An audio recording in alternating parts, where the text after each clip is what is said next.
Hi മക്കളെ, രണ്ട് അപ്ഡേറ്റും ഒരു ചെറിയ റിക്വസ്റ്റ് ഉണ്ട്. ഒന്നാമത്തതായിട്ട് ബഹുമാനപ്പെട്ട സുപ്രീം കോടതി നമ്മുടെ വാദം കേട്ടു. ആൻഡ് കേരള സിലബസിലെ കുട്ടികൾ വ്യക്തമായ അനീതി നേരിടുന്നത് കോടതിക്ക് മനസ്സിലായിട്ടുണ്ട്. ആൻഡ് കോടതി സർക്കാരിനോട് നമ്മുടെ കൂടെ കക്ഷി അല്ലെങ്കിൽ ഈ ഒരു കേസിൽ കക്ഷി ചേരാൻ ആവശ്യപ്പെട്ടിട്ടുണ്ട്. സർക്കാർ നാളെ സർക്കാരിൻ്റെ തീരുമാനം അറിയിക്കുന്നതായിരിക്കും. ഒന്നാമത്തെ അപ്ഡേറ്റ് അതാണ്.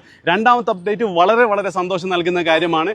അതായത് നമ്മളുടെ മുന്നിലുള്ള ഏറ്റവും വലിയ പ്രതിസന്ധി ഈ ഓപ്ഷൻ കൊടുക്കൽ കഴിഞ്ഞ് അലോട്ട്മെൻറ്റ് വന്നു കഴിഞ്ഞാൽ അത് പറഞ്ഞുകൊണ്ട് സുപ്രീം കോടതി ഈ കേസ് അല്ലെങ്കിൽ ഈ കേസ് അടുത്ത വർഷം നോക്കാമെന്ന് പറയായിരുന്നു. പക്ഷേ ഓപ്ഷൻ രജിസ്ട്രേഷൻ ഓഗസ്റ്റ് 2 വരെ നീട്ടിയിട്ടുണ്ട് എന്നാണ് എനിക്കറിയാൻ പറ്റിയത്. സർക്കാർ നോട്ടിഫിക്കേഷൻ വന്നിട്ടുണ്ട്. 100% ഷുവർ അല്ല, പക്ഷേ 99% ഓഗസ്റ്റ് 2 വരെ നിൽക്കും. അതായത് ഈ കേസിൻ്റെ വിധി വരുന്നത് വരെ ഓപ്ഷൻ രജിസ്ട്രേഷൻ നടന്നുകൊണ്ടേയിരിക്കും, അലോട്ട്മെൻറ്റ് വരില്ല. അതാണ് രണ്ടാമത്തെ അപ്ഡേറ്റ്.